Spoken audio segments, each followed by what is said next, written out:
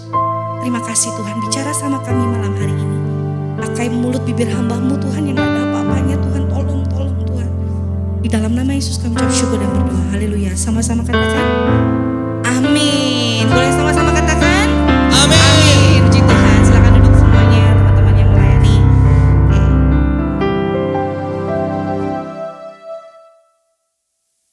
Oke. Shalom semuanya. Ya memang ini anak muda emang semangatnya begini ya Kabil ya. Memang ciri khas ya. Ciri khas. Yang ya kayak di Jesse juga kemarin Karosi sampai Cime agak marah-marah nih ya. Memang anak muda emang begini ya, sudahlah. Coba Karosi kasih kesempatan sekali lagi ya. Shalom anak muda. Ya oke lah, lumayan ya. Oke, kita langsung aja, Karosi gak akan berlama-lama. Hari ini kita masuk satu tema namanya apa? Benih yang mati ya, benih yang mati. Jadi sebenarnya tadinya Karosi kayak udah mau nyusun satu khotbah gitu ya. Oh kayaknya ini nih. Nah tapi entah kenapa waktu beberapa hari yang lalu ya, di tengah kepadatan Cirosi gitu ya. Ada gak di sini zaman ini nih yang ngalamin kayak Cici gitu ya, Cime, Kabil gitu ya. Terutama di hari Selasa teman-teman ya. Dimana kami pakai banyak sekali gadget ya. Udah kayak ilmu sakti gitu kan. Yang satu dengar ini, satu dengar ini. Ada gak yang begitu? Hah, teman-teman yang kuliah ada gak? Yang kerja gitu ya. Ya berbahagialah ya. Ya kita masih bisa ya bagi-bagi ya. Kalau dulu gak ada zaman online mau gak mau harus pilih salah satu ya. Nah kemarin itu ceritanya di PPA, prayer meeting sama Koben ya. Lalu waktu itu Karosi setiap Selasa lagi ikut KOM 400 teman-teman ya. Udah kayak pendeta nih ya KOM 400 ya. Bahwa satu hal yang sama. Benih yang mati gitu ya. Karosi berusaha kalau lagi ngerasa yang PPA seru, Karosi kecilin yang KOM 400. Koben ngomong apa ya? Oh oke. Kalau yang Koben lagi kurang seru, Karosi gedein yang KOM 400-nya begitulah kehidupan. Nah, tapi pada intinya Karosi coba nangkep, Tuhan mau bicara ini. Teman-teman siap? Ya, coba buka hati teman-teman ya. Karena ini menurut Karosi pembahasan kita nih dalam. Benih yang mati ya. Oke, Karosi langsung. Boleh slide-nya? PowerPoint Karosi nih ya. Walaupun beberapa orang ngomong ini gak nyambung Ros. Ya udah gak apa-apa. Ya, benih yang mati. Dikatakan di Yohanes 12 ayat 24 kita baca sama-sama, oke? Yang keras guys ya. 1, 2, 3. Aku berkata kepadamu sesungguhnya apa? Satu biji saja. Tetapi jikalau ia mati, ia akan menghasilkan banyak buah. Siapa yang udah pernah dengar ayat ini teman-teman? Boleh Karosi lihat tangan-tangannya? yang diangkat, yang pernah. Yang nggak pernah nggak apa-apa. Ya, ini ya Kak Rosi sendiri saya pernah ya, tapi nggak terlalu sering lah ya. Ya kayak waktu dimunculin ayat ini baru ingat, oh ada ya ayat ini gitu ya. Aku berkata kepadamu, sesungguhnya jikalau biji gandum tidak jatuh ke dalam tanah dan mati, ia tetap berapa? Satu. Ya, tetapi jika ia mati, ia akan menghasilkan banyak buah. Hari ini kita mau bahas soal benih yang mati teman-teman. Oke, kita bicara dulu soal benihnya. Tahu nggak teman-teman, benih itu adalah cikal bakal dari satu kehidupan. Bener nggak? Ya, ada yang di sini belajar IPA, biologi? Nah, ada. Harusnya mungkin ada ya. Nah, kita dimulai dari satu benih teman-teman kita. Ya, bener nggak? Apakah ada yang beda di sini? Semua di tempat ini, segede apapun kita dulu dimulai dari satu benih, bener nggak? Ya, kalau saya rasa ini bukan satu hal yang tabu ya, teman-teman udah dewasa semua. Ya, nah akhirnya menanglah satu benih ini dan jadilah kita. Ya, jadi kita itu dari cikal bakal kehidupan aja teman-teman. Kita itu memang predikatnya udah pemenang. Ya, kita udah pemenang. Nah, oke, soal benih ya. Jadi benih itu adalah satu unsur yang penting untuk satu pertumbuhan, untuk satu kehidupan. Enggak cuma kita, rupanya tumbuh-tumbuhan, pohon yang lebat, yang wah kayaknya udah gede ya, kita lihat di jalan-jalan pohon yang udah gede aja dimulai dari satu benih. Bener nggak? Luar biasa teman-teman. Jadi ternyata benih itu adalah unsur yang sangat penting dalam kehidupan kita. Itu teman-teman coba tangkap dulu, oke? Ya, jadi hari ini kita bicara soal benih kecil nggak berharga kayaknya rapuh ya. Mungkin kalau nggak sengaja keinjek aja ya mati gitu ya. Akhirnya nggak ada kehidupan. Tapi rupanya Tuhan lagi ngajarin, Tuhan lagi bukain sama kita benih itu adalah unsur penting dalam sebuah kehidupan dan pertumbuhan. Oke, nah di sini kita bahas soal benih yang mati teman-teman. Nah yuk kita langsung mau bahas soal matinya gitu ya. Benih yang mati ya. Benih yang mati. Oke, yuk kita langsung aja. Boleh slide berikutnya? Oke. Ini dia. Kak Rosi langsung mau bahas soal pemahaman dunia tentang ayat tadi teman-teman. Pemahaman dunia dan pemahamannya di dalam Tuhan sendiri. Yang pertama kalau kalian baca pemahaman dunia nih ya sama kehidupan. Apalagi zaman sekarang teman-teman ya. Kak Rosi menyadari zaman kita ini susah gitu teman-teman. Apalagi ya Kak Rosi punya anak Arko, wah nggak ngerti, nggak bisa ngebayangin zaman kayak dia. Dia harus berlomba-lomba dalam satu perlombaan dunia ya. Kalau nggak ngikutin, wah jadinya gimana? Kak Rosi nggak ngerti. Besok Arko gede itu bagaimana sistem dunia? Jujur, Kak Rosi nggak ngerti. Ya, nah oke. Ini pemahaman dunia teman-teman. Tadi Tuhan bilang di Yohanes 12 ayat 24 dikatakan bahwa aku berkata kepadamu sesungguhnya jikalau biji gandum tidak jatuh ke dalam tanah dan mati. Di sini sudah ada dua unsur kata yang enggak banget.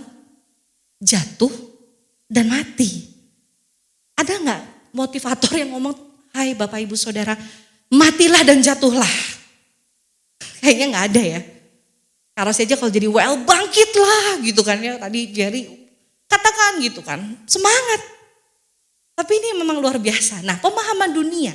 Yang pertama, kita ini disuruh hidup semaksimal mungkin, bener gak? Dituntut hidup semaksimal mungkin teman-teman. Apalagi teman-teman yang udah kerja ya, udah produktif dan sebagainya. Yang kedua, dunia itu sebenarnya gak mengenal kematian teman-teman. Teman-teman kalau lihat drama-drama gitu ya, drama silat gitu kan apalagi gitu kan ya. Mereka ada orang-orang yang sibuk ya bikin obat yang abadi gitu kan. Ya. Ya Kak Rosi masih lah zaman ngikutin Sung Gokong gitu kan ya, Kerasakti gitu kan. Nah itu dulu drama favorit Kak Rosi, Kerasakti ya. Ya makanya anaknya ya begitu ya gak bisa diem. Nah, ya. Ya zaman dulu teman-teman ingat gak drama-drama seperti itu? Wah sibuk bikin obat abadi biar hidup selamanya gitu kan ya. Lalu di film-film Hollywood juga ada kan seperti itu. Nah jadi dunia ini sebenarnya lagi nunjukin bahwa dunia gak kenal namanya kematian.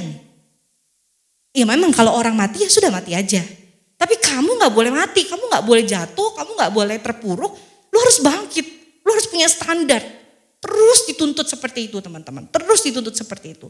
Makanya tadi Kak Rosi bilang, Kak Rosi gak bisa bayangin zaman anak Kak Rosi besok gede bagaimana. Yang ketiga, dunia ini mengajarkan mengejar segala sesuatu yang menguntungkan. Ya, ayo mengejar, ayo kejar segala sesuatu yang menguntungkan. Terutama ini yang udah kerja ya, udah mulai kenal uang, kenal jenjang karir dan sebagainya. Mungkin yang kuliah juga mulai ya ada seperti itu. Nah, mengejar segala sesuatu yang menguntungkan. Jadi sebenarnya teman-teman tolong pahami dulu bahwa dunia itu nggak pernah berpihak sama Tuhan. Kamu harus tahu dulu ini. Apa yang ada dalam dunia selalu berlawanan arusnya sama Tuhan. Oke, sekarang pemahaman Tuhan apa? Nah ini dia. Pemahaman Tuhan keren juga sih teman-teman. Tapi mulainya dari kata apa? Mati. Tadi kalau di ayat itu dibilang jatuh dan mati. Nggak keren. Jadi gimana Kak Rosi, aku harus jatuh? Bukan gitu, bukan jatuh dalam dosa yang dimaksud. Nanti kita akan bahas banyak ya. Nah, pemahaman Tuhan Yesus soal hidup sebenarnya adalah satu, kematian.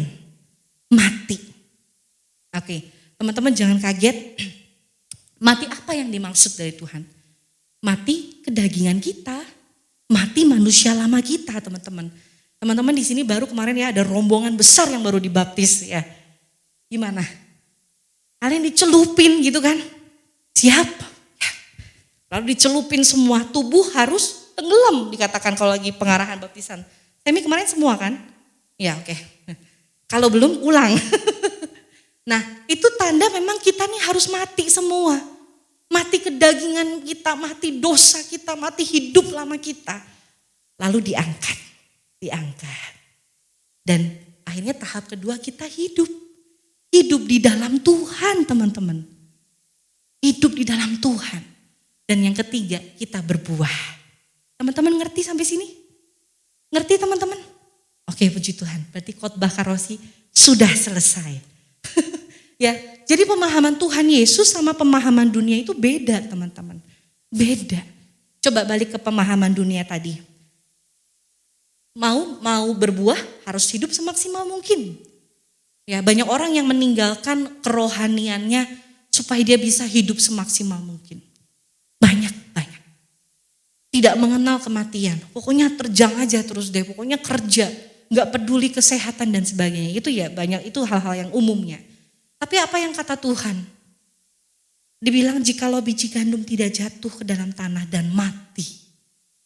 Tetapi ia tetap satu biji saja. Tetapi jika ia mati. Dikatakan ia akan menghasilkan banyak buah. Teman-teman sampai sini nih Kak Rosi mau ngomong. Kehidupan macam apa yang akan kamu pilih anak muda? Ada satu slide itu, nah ini coba kalian renungin sebentar. Renungkan sebentar. Ya Kak Rosi, siapa Cik Mei di sini secara pribadi. Coba pikir baik-baik. Kehidupan macam apa yang akan saya pilih. Ini kan masih muda semua nih ya. Ya setidaknya iya belum banyak berumah tangga ya Cime, Cirosi itu. Iya nggak ada. Mumpung belum sampai situ coba kalian putuskan dulu malam hari ini teman-teman. Kehidupan macam apa yang akan kamu pilih? Kehidupan yang hidup di dalam dunia atau kehidupan yang mati tapi di dalam Tuhan? Di dalam Tuhan. Nah, teman-teman, kamu mesti ngerti ya, teman-teman muda. Nah, ini kan kalian udah gede, Kak Rosi mau ngomong ini. Teman-teman mesti ngerti, di usiamu, keputusan-keputusan yang kamu ambil itu menentukan hidupmu di masa depan, oke? Bahkan sumur Arko aja, kadang Kak Rosi ya, kalau udah capek gitu teriak-teriak, Kak Rosi cuma bisa kamu sini. Kalau Arko begini, contoh lah ya, dia naik sepeda ngebut gitu kan. Karena teman-temannya ngebut-ngebutan. Kak Rosi kadang serem sendiri lihat dia. Oke. Kadang Kak Rosi teriak, Arko jangan ngebut. Tapi kalau udah capek Kak Rosi duduk bareng dia. Ngajak ngobrol. Kalau kamu ngebut-ngebutan, kamu jatuh. Ya yang sakit kamu gitu. Ya apalagi kalau sampai terluka, amit-amit ada yang ini, keseleo atau gimana. Yang sakit kamu bukan mami. Gitu. Jadi kalau kamu mau berbuat sesuatu, coba Arko dipikir lagi. Ya emang agak berat sih pelajaran hidup dia ya, di umur segitu suruh mikir ya. Nah tapi teman-teman ayo renungkan baik-baik, apalagi di usiamu teman-teman. Setiap jenjang hidupmu, kamu ambil keputusan, itu penting. Kamu udah gak boleh main-main teman-teman. Ya apa aja itu? Soal kerjaan, oke. Soal pasangan hidup, ya. Soal pasangan hidup, amin? Ya amin. Oh ya puji Tuhan, ya. Ya kita mah pengennya dapat pasangan hidup yang terbaik, semua pasti maunya begitu. Tapi teman-teman mesti ngerti, itu dua keputusan yang besar dalam hidup. Kak Rosi pengen kalian, ayo kalaupun bingung boleh diskusikan sama Kak Rosi. Ya boleh diskusi mungkin sama yang lebih senior lagi siapa gitu ya, yang kalian percayalah. Tapi please dua ini keputusan yang cukup penting, yang kalian harus mulai bicarakan. Karena itu mempengaruhi hidupmu teman-teman. Pekerjaan, kuliah ya. Kuliah, Kak Rosi inget banget dulu waktu zaman kuliah teman-teman, Kak Rosi sih suka Mandarin ya, karena jujur bukannya sorohani enggak.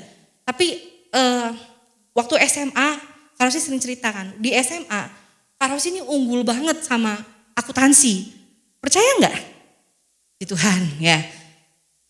Ya terpaksa, terima kasih. Nah Kak Rosi unggul banget akuntansi guys. Sampai percaya please. Nilai gue itu ya paling tinggi seangkatan Cici waktu itu. Percaya enggak? Femi enggak percaya, kelihatan dari mukanya. Nah, oke. Akhirnya waktu ya teman-teman ya yang mulai 3 SMA ke kuliah ya. Kan udah mulai nih ya, wah bingung nentuin universitas. Karena sih santai gitu, bukannya sombong, memang itu terjadi, percaya deh. Beberapa guru itu terutama guru IPS gitu ya. Datengin, Ros ini aja nih, ini udah gak usah pakai tes-tes gitu kan. Bahwa inilah, pokoknya waktu itu seperti itu. Tapi mereka mungkin kayak disamber petir kali ya. Enggak, saya nggak ambil jurusan ekonomi Bu, Pak. Ambil jurusan apa? Pasti ada yang berbau-bau itu. Mandarin. Ingat teman-teman, zaman itu bahasa Mandarin itu gak terkenal kayak sekarang. Gak terkenal kayak sekarang. Bener, zaman itu. Ya Kak Rosi juga ngerasa, Kak Rosi kayaknya kesambet juga sih. Gak terkenal nih, ngambil itu. Kalau terkenal masih penting ya Yoh ya. Tapi ini gak terkenal. Ya kesambet, memang bener kesambet sih. Nah, terus papa nanya, Rosi ambil apa? Ekonomi aja. Biar bisa bisnis, kalau orang tua kan gampang aja ngomongnya begitu. Enggak Pak, Rosi mau ambil sastra Mandarin. Nah, satu hal aja dia tanya, oh emangnya bisa kerja apa? Ya kerja, sekarang dapat duit lumayan, kayak obat nih, sibuk nih, lumayan ya. Tapi Cirosi tahu, itu memang Tuhan nuntunnya ke sana. Nah, singkat cerita di universitas, Kak Rosi happy banget ngejalanin 4 tahun itu teman-teman, happy banget. Orang lain menderita dengan tulisan-tulisan keritingnya, Kak Rosi bahagia, makin keriting makin bahagia Kak Rosi. Pulang, serius pulang tuh Cici tuh enggak jalan-jalan, enggak. Pulang bener nih saksi hidup ya. Nanti boleh kalau di surga tanya Tuhan, suruh setel aja ya. Rekamannya Kak Rosi. Pulang, buka buku kotak-kotak Mandarin, tahu ya buku kotak-kotak Mandarin ya. Kak Rosi nulis, diulang terus begitu. Sampai di semester berapa Kak Rosi sampai dijuluki kamus berjalan. Tepuk tangan buat Tuhan. Terima kasih Gaf, dia muridku dulu ya. Nah terus kamus, kasih dulu ya. Kamus berjalan teman-teman sampai sebegitunya. Dan karena Kak Rosi suka, akhirnya IP-nya tinggi terus kan dan dapat beasiswa di tiap semester. Nah ada satu teman yang dia sebenarnya udah nyasar sih, itu udah salah dia. Di tengah-tengah dia akhirnya goodbye. Cuman buat Kak Rosi agak wasting time banget karena udah setengah perjalanan. Nah teman-teman, Kak Rosi cuma pesan gini, mau gak hidup dengan membuang-buang waktu seperti itu? Iya, Kak Rosi tahu Tika jawabannya. Ya, nah jangan sampai itu terjadi, itu baru soal kuliah. Kalau soal kerjaan sih oke lah dapat uang. Tapi Kak Rosi udah ketemu kok banyak anak-anak muda yang datang dapat uang, dapat gaji antara dua. Satu dia gak happy, yang kedua dia jauh dari Tuhan. Dia kehilangan hidup pribadinya. Kemarin justru Kak Rosi pernah satu kesempatan ketemu Sama waktu belum kerja dia berapi-api, waktu sudah kerja dia berawan-awan. Ya di mana? Nah, akhirnya dia datang. Satu kali dia datang, dia ketemu. Terus dalam kondisi dia udah berhenti dari kerjaannya. Dan dia bilang gini, kenapa berhenti? Kan udah lumayan, jenjang karirnya udah tinggi, gaji udah ini, eksekutif muda, sukses muda, gitu kan ya. Enggak lah Ci lah, hidup gue hilang, dia bilang gitu. Jadi sekarang gue mau menata hidup gue lagi. Nah teman-teman, bukan semua kerjaan begitu. Tapi Kairos ini cuma lagi mau ngajarin teman-teman, kehidupan macam apa yang mau kamu pilih. Tadi soal kuliah. Lalu soal kerja, soal pernikahan.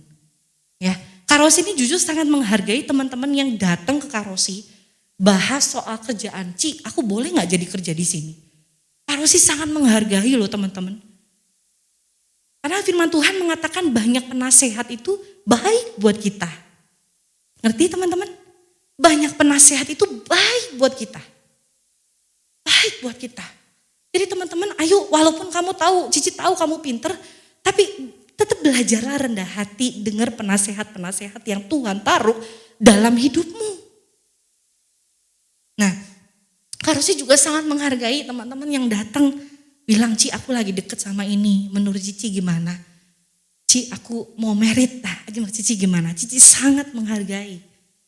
Ya, kalau dalam nanti keputusan pernikahan itu udah pasti biasanya Kairosi ajak ngobrolnya banyak sih, dalam ya. Oke, jadi teman-teman tadi balik, kehidupan macam apa yang akan kamu pilih? Tolong pertimbangkan baik-baik.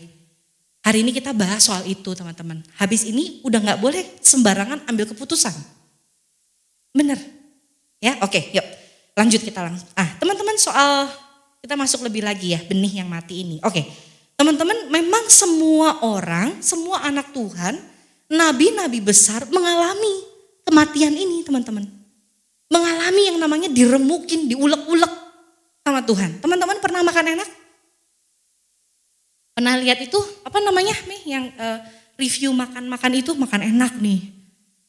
Bumbunya meresap guys gitu kan. Pedasnya terasa sampai di ujung lidah kita di sini. Ya, pernah ya? Nah, teman-teman mesti ingat loh, semua makanan enak itu diolah dulu. Bener nggak? Sampai ada master chef, coba kalau kamu lihat master chef. Dalam hati Kairosi suka sih ngelihat itu. Tapi suka waktu udah disajikan, indah gitu kan. Tapi ya ada yang kita lihat ya, ada yang nangis, diomelin ya kan. Dan sebagainya. Kairosi sendiri bisa masak ya. Tapi ya begitulah. Nah, kalian tetap mesti harus tahu sebuah makanan enak ada prosesnya. Ya misalnya nih, makanan apa? Misalnya nasi goreng ya. Ya bahannya apa Cirosi? Oh ya bawang putih, mau kasih bawang merah boleh gitu, apalagi lah ya sebagainya. Mau tambahin terasi boleh gitu kan ya. Nah apakah teman-teman berpikir gitu, oke 3 bawang putih, bawang merah ya, 2 bawang merah, 2 siung bawang merah, terasi kotak kecil, 1 kecil lah. Nasi, kecap, kamu makan begitu? Tentu tidak, bener gak? Semua harus kamu olah, kamu ulek, kamu bener-bener wah. Dan sebagainya. Sama kayak hidupmu teman-teman. Dan kita mau belajar contoh dari beberapa hamba-hamba Tuhan. Coba boleh Ian. Yang pertama ya. Oke, lucu ya teman-teman ya. Yang pertama yang sebelah sini, siapa ini? Bisa tebak yang pakai tongkat itu? Ya udah kelihatan ya itu Musa ya. Nanti kalau sampai ada yang salah tebak tolong Kak Gaf diliatin, suruh dia balik ke sekolah minggu lagi ya. Oke, ini Musa. Dia seorang pangeran Mesir teman-teman. Hidup dia mah udah enak. Suatu kali dia tahu bahwa itu bukan jati dirinya, dia keluar dari Mesir dan dia diulek-ulek sama Tuhan. Bukannya Tuhan jahat ya, nanti kita akan bahas. 40 tahun kurang lebih. Lalu dia dipanggil untuk mengembalakan umat Israel keluar dari Mesir. Ya. Kita bacanya enak kelar gitu ya, laut terbelah. Tapi coba kamu bayangkan 40 tahun yang dijalani oleh seorang Musa. Oke, balik lagi ya sekarang. Yusuf. Ya ketahuan ya, gue udah ngomong. Yusuf ya. Ya, Yusuf ya. Oke. Ya. Yusuf, teman-teman tahu ya, dia terima visi ya, impian dari Tuhan, dia akan jadi seorang pemimpin yang besar ya. Tapi apakah dia langsung diangkat jadi pemimpin yang besar teman-teman? Tidak, kalian tahu sekali ya. Dia mengalami kurang lebih 13 tahun ya, dibuang, jadi dijual, dijadiin budak, belum difitnah, dipenjara. Karena sih satu kali pernah dengar khotbah dari satu pendeta, dia kasih penjelasan bagaimana penjara zaman itu. Kayaknya koditer kayaknya. Ya, kalau teman-teman ada yang dengar. Pernah ingat nggak koditer jelasin penjara zaman Paulus waktu itu? Ya, ingat nggak? Penjaranya nggak zaman kayak sekarang teman-teman. Dibuka gitu ya, enggak. Lobang ya Kak Billy ya, masuknya dari lobang dari atas, ya sama seperti Tuhan waktu itu. Lalu ya dan tidak ada cahaya apapun, jauh, sekarang lebih enak. Kak Rosi pernah teman-teman mendatangi, waktu itu datangin temen ya, dia lagi dikena musibah, dia harus mencicipi yang namanya penjara. Itu zaman sekarang. Kak Rosi sampai nggak bisa lihat dia, ternyata dalamnya tuh gelap banget. Jadi dia masih datang dulu ke pagar luarnya baru kelihatan, ya ampun. Ngeri teman-teman. Ya, oke. Yang ketiga, udah jelas ya kelihatan ya ada singa. Udah pasti dia siapa? Daniel ya dan kawan-kawan sebenarnya. Daniel orang terpandang, tapi ingat saat itu dia punya predikat sebagai seorang tawanan di Babel. Oke, lanjut lagi ada siapa ini? Yang ini bisa tebak siapa? Siapa? Iya, Abraham ya. Dia disuruh Tuhan hitung bintang-bintang. Dan dia kurang lebih nunggu 25 tahun dari Tuhan kasih dia janji. Abraham, kamu bakal punya keturunan. Diajak keluar. Coba kamu hitung bintang-bintang di langit Abraham. Banyak kan? Banyak Tuhan gak kehitung. Hitung pasir di ini. Bisa hitungnya? Udah jelas gak bisa pakai pasir. Seperti itulah keturunanmu. Itu Abraham bener-bener ngalamin ya. Dia bingung gitu ya. Bagaimana ya keturunan gue kayak bintang di langit, pasir di laut, gak bisa. Gak bisa. Tapi itu janji Tuhan. Teman-teman satu hal. Dari banyak tokoh-tokoh Alkitab yang kita pelajari hari ini, dengar baik-baik ini. Apapun kondisi hidupmu, dengar baik. Selama kamu di dalam Tuhan, tenang saja. Mungkin di dalam Tuhan, faktanya dari pendahulu-pendahulu kita ini teman-teman. Mereka menjalani kehidupan yang nggak lancar, bahkan luar biasa teman-teman. Kalau kalian ingat juga Daud, siapa lagi Paulus, Petrus, mereka menjalani hidup yang nggak mudah. Tapi mereka udah ngerti prinsip firman Tuhan tadi teman-teman. Yohanes 12 ayat 24 dikatakan, jikalau biji gandum itu tidak jatuh, dengar baik-baik ini. Kenapa tadi Kak Rosi bilang kehidupan macam apa yang kamu pilih? Karena firman di Yohanes 12 ayat 24 ini boleh tayangkan ya. Yohanes 12 ayat 24 dikatakan gini. Ada kata jikalau, katakan sama-sama jikalau teman-teman. Jikalau itu seperti ada dua pilihan.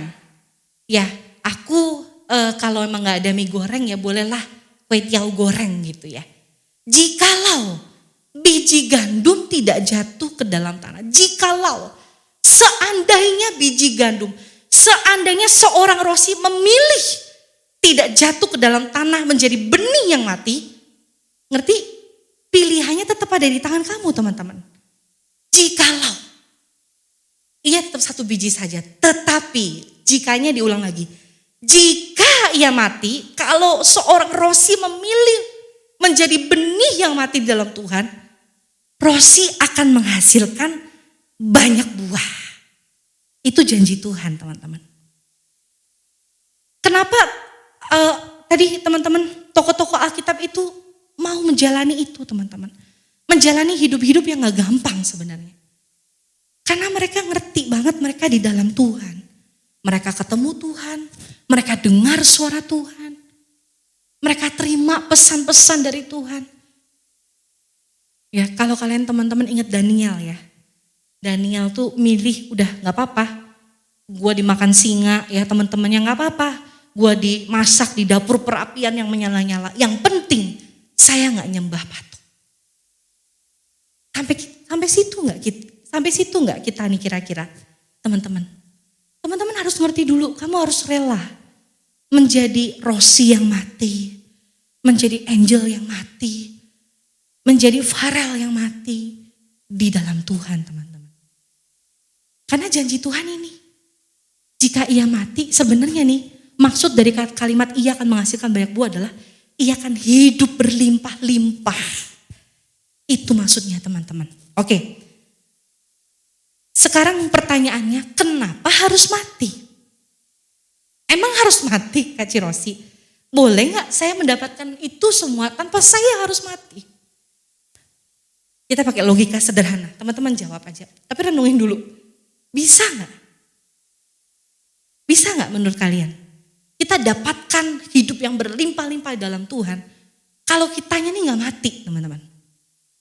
Padahal ingat, kita itu sudah ada benih dosa. Ingat? Setiap kita dari lahir kita udah ada benih dosa. Arko itu gak perlu Karosi ajarin bohong, dia udah bisa bohong. Ya, gak usah Karosi ajarin berbelat-belit silat lidah gitu kan, ngakalin emaknya, bapaknya. Dia udah bisa, teman-teman. Cuman kan bapak emaknya ngerti aja. Nah, dia gak usah diajarin, dia bisa. Setiap kita yang tahu nih, kita tahu kesalahan kita. Apakah papa kita secara khusus mengajarkan trik-trik bagaimana kita berbuat dosa? Tentu tidak. Tentu tidak. Papa mama kita, sekalipun mereka kayaknya bersalah, tapi mereka gak akan mau lihat kita buat salah, buat dosa. Itu aja, teman-teman. Nah, yuk kita lihat lagi tadi kenapa harus mati, teman-teman? Kenapa kita harus mati? Yuk yang pertama, ada slide-nya Marian. Nah, Tuhan itu mau bentuk aspek lahiriah kita. Atau kehidupan rohanimu, teman-teman. Nih dengar baik-baik, dikatakan Karosi kutip nih satu ayat.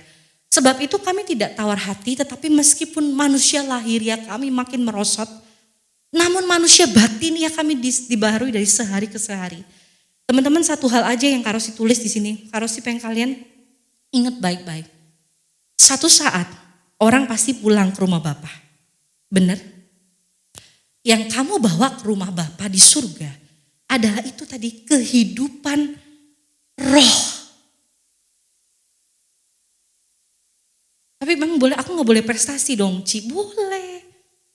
Justru kamu mencerminkan anak Tuhan dari prestasi-prestasimu. Tetaplah di dalam Tuhan. Yang Karosi maksud, jangan kau tinggalkan Tuhan demi prestasimu. Jangan kau tinggalkan Tuhan demi jabatan kerjaanmu. Kamu yang tahu sendirilah itu. Kenapa seorang harus mati? Menjadi benih yang mati, teman-teman. Supaya Tuhan bisa bentuk aspek lahiriah kita. Teman-teman, Karosi udah sharing ya. Mama Karosi lagi sakit sekarang ya. Dia sudah hampir sebulan ini, terakhir sebulan yang lalu jatuh di kamar mandi. Dan beliau sekarang belum bisa mandiri lah intinya ya. Kalau jalan masih dipapah 2 orang kanan kiri, itu pun masih pakai walker yang tahu ya teman-teman, pegangan. Nah teman-teman, tapi satu yang paling kelihatan adalah dia merosot banget, dia kayak anak kecil, teman-teman. Ada gak yang orang tuanya maaf nih sudah sakit lalu seperti anak kecil? Mungkin ada beberapa teman-teman yang punya pengalaman seperti itu ya. Ya kadang Karosi suka gemes ya, ayo dong mama belajar, harus kuat, harus ini. Satu kali sampai Cici cerita sama Kak Vicky, terus dia nangis, nangis seperti anak kecil, teman-teman. Jadi waktu dia nangis juga Karosi gak tega, ya udahlah, udah gitu kan. Dan banyak hal lagi lah, banyak hal. Dan sekarang sampai kita di rumah suka ngeledekin dia temennya Arko. Jadi kalau ngobrol memang masuknya sama Arko, levelnya Arko. Teman-teman, one day kita tua nih, manusia fisik ya, kita bisa merosot, teman-teman. Tapi ayo dari sekarang bangunlah manusia rohmu. Ya, Mama Karosi itu mungkin karena dalam kesakitan, teman-teman, tiap malam Karosi ajak doa. Karosi nyanyi ya, lagu-lagu mujizat lah ya. Tapi dia masih dituntun, mah ayo ngomong, Tuhan saya mau sembuh. Bilang, mah Tuhan mujizatmu nyata. Mujizatmu nyata. One day gak tahu ya teman-teman. Kita gak tahu ya namanya orang tua. Tapi nanti one day ada saatnya dimana orang tuamu bahkan gak bisa ngomong. Mesti kamu yang ayo Pak harus ngomong. Ya karena aku Karosi selalu aja, jadi dia suka yang lebih galak dari Karosi. Mak ngomong mak ya, Tuhan sembuhin saya gitu. Ya mama nurut, Tuhan sembuhin saya, sembuhin saya. Jadi tugas Karosi dipikir-pikir melayani mama sebenarnya ya secara fisik iya, tapi melayani kerohaniannya. Ya kita yang kuat, kita nguatin dia yang lemah. Mungkin Talita pernah lihat Eyang gitu ya, di saat gak berdaya gitu. Mesti kita yang ini. Nah teman-teman, kenapa kamu harus mati? Supaya Tuhan bisa kerjakan sesuatu di dalam. Teman-teman, Karosi mau bawa satu ilustrasi. Tapi ini bukan ilustrasi, ini nyata kan. Teman-teman tahu kurma?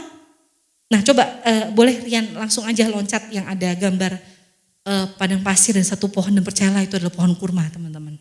Nah ya, teman-teman tahu bagaimana dia tumbuh? Teman-teman tahu bagaimana dia tumbuh?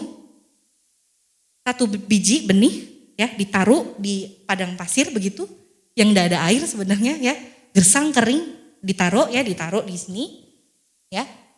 Dan yang menariknya di atasnya itu dikasih tumpukan batu teman-teman. Ya, anggap aja nih batu 1, 2, 3 berat-berat. Dia bisa nggak keluar? Nggak bisa keluar, tapi dia akan berakar ke dalam. Dia terus berakar ke dalam, dia cari sumber air. Waktu sudah kuat di dalam, dia bisa jebol batu-batu yang menimpa dia. Memang sengaja harus ditaruh batu teman-teman. Memang sengaja. Yang ngerti cara nanamnya kurang lebih dia sengaja dia taruh batu-batu yang keras lah gitulah ya. Bukan batu kerikil satu. Ya bisa. Batu-batu yang keras. Waktu di dalam dia kuat, dia udah berakar teman-teman. Nah jadi tuh kayak gitu. Keren gak teman-teman? Sebenarnya Tuhan mau lakuin itu sama kita. Tuhan gak mau kita cepat keluar, tapi dalamnya kita gak kuat. Bahkan tidak punya akar, Tuhan gak mau itu teman-teman. Makanya kenapa, gak tahu teman-teman punya gak, lihat gak teman-teman yang mungkin dulu rohani tapi dengan gampangnya dia tinggalin Tuhan karena pasangan hidup, dia tinggalin Tuhan karena jabatan. Cirosi sangat berdoa dan berharap teman-teman, Cirosi gak lihat itu dalam kalian, dalam hidup perjalanan kalian. Please jangan. Tapi kamu sekarang sadar nih, Ci tapi kayak hidup gue rapuh. Nah oke, hari ini nanti kita doa sama-sama. Kasih dirimu jadi benih yang mati. Seperti pohon biji kurma tadi, benih kurma itu. Gak bisa keluar karena tahu ada batu gitu.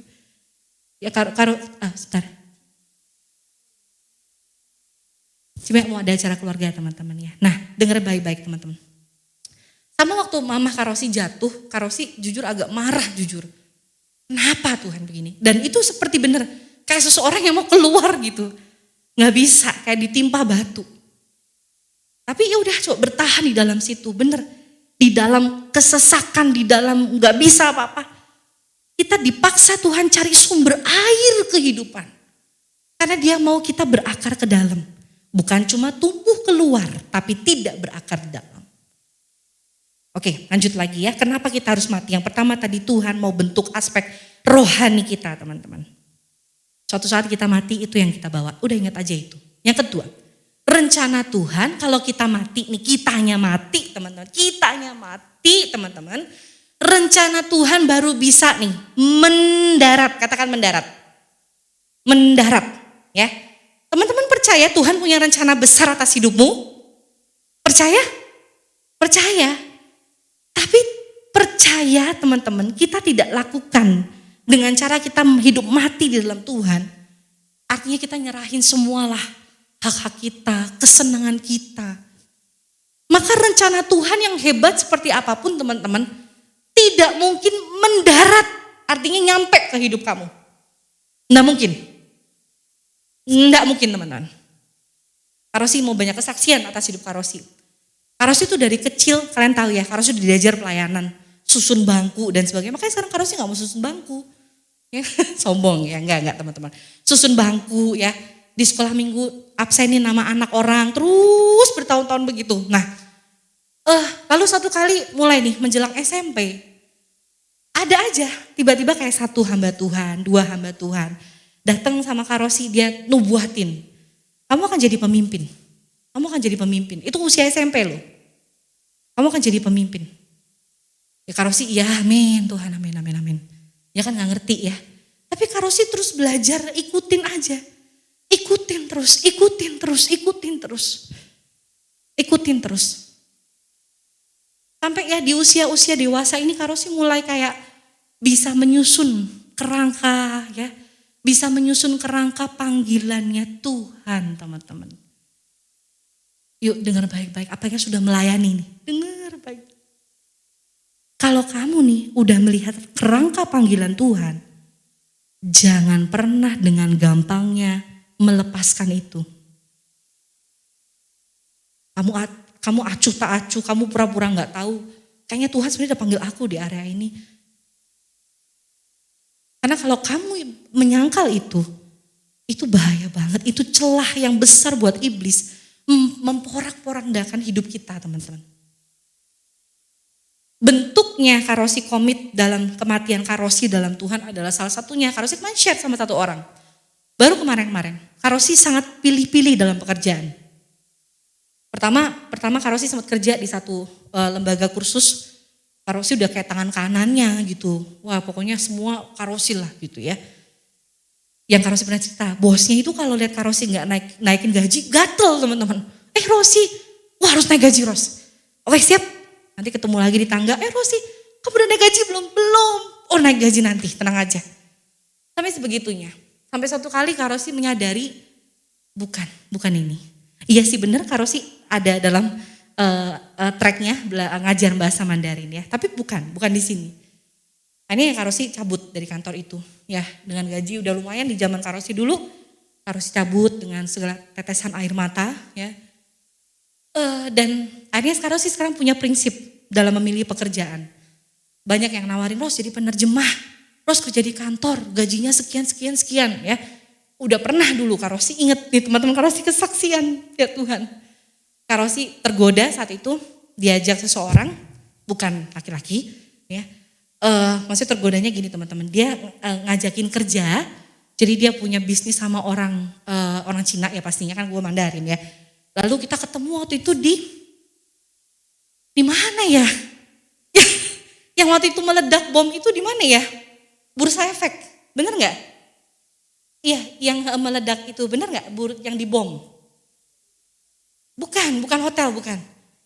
Iya bener ya, kayaknya di Bursa Efek ya, bener ya. Kalau teman-teman ada yang ingat. Kak Rosi tadinya sudah mau ketemu di situ teman-teman. Diajakin sama si pembisnis inilah, ini segala macam. Tapi Kak Rosi di jalan tuh deg-degan, Kak Rosi cuma ngomong gini sama Tuhan, kalau Tuhan gak suka, terserah Tuhan mau apa. Bom. Nggak teman-teman. Oke lah, Kak Rosi bukan kepedean ya, Tuhan sengajakan bom itu. Enggak. Tapi Kak Rosi gak tutup mata lah. Masa sudah sampai begitu Tuhan, kita nggak peka sama Tuhan ngomong apa. Ya Kak Rosi udah. Terus singkat cerita akhirnya orangnya gak bisa datang karena itu dibom lalu semua jalan ditutup saat itu. Terus habis itu ditawarin lagi, enggak. Kak Rosi udah makin mateng, bukan panggilan aku di sini. Dan itu yang namanya kita merealisasikan bagaimana panggilan Tuhan itu mendarat teman-teman di hidup kita. Tapi kalau kitanya gak mati, kita tetap cinta uang, kita kejar pasangan kita yang bukan seiman. Bagaimana rencana Tuhan bisa mendarat? Gak mungkin bisa teman-teman. Yang ketiga, kenapa kita harus mati? Supaya kita bisa berbuah lebat. Seperti pohon kurma tadi teman-teman. Dia harus dipres dulu sedemikian, dia harus cari sumber air kehidupan sehingga dia bisa menghasilkan banyak buah. Teman-teman nggak tahu ya, buat kalian buah-buah roh itu penting atau enggak? Tapi Kak Rosi cuma mau kasih tahu satu hal gini. Buah-buah roh yang matang di dalam hidupmu, teman-teman, kamu yang cari bahagian ya. Buah-buah roh yang matang di dalam hidupmu, itulah yang sebenarnya membuat kamu bahagia. Benar teman-teman. Justru yang menekan hidupmu, membuat kayaknya hidupmu mentok sana sini. Karena itu, kita gak mau mati di dalam Tuhan. Teman-teman, tadi balik ke gambar ini, apa namanya, toko-toko Alkitab, boleh kalian? Ya, yang toko-toko Alkitab. Nah, ada satu yang tanda tanya ya. Satu lagi mau diisi siapa? Angel mau? Meme mau? Itu harusnya kita memang. Satu lagi mau siapa? Korama, Cirosi. Hari ini biarlah tanda tanya itu jadi panggilan ke kalian. Kalian mau gak jadi benih yang mati? Hari ini ada yang bergumul sama orang tua? Hari ini ada yang bergumul sama hidupmu? Atau sama teman-temanmu? Banyak yang LGBT? Atau kamu bergumul sama hidupmu sendiri? Satu jawaban Karosi hari ini. Jadi benih yang mati. Isi yang ini dengan foto kalian sendiri. Dan ada satu pribadi yang sudah jadi benih yang mati, teman-teman. Yuk boleh kalian tolong.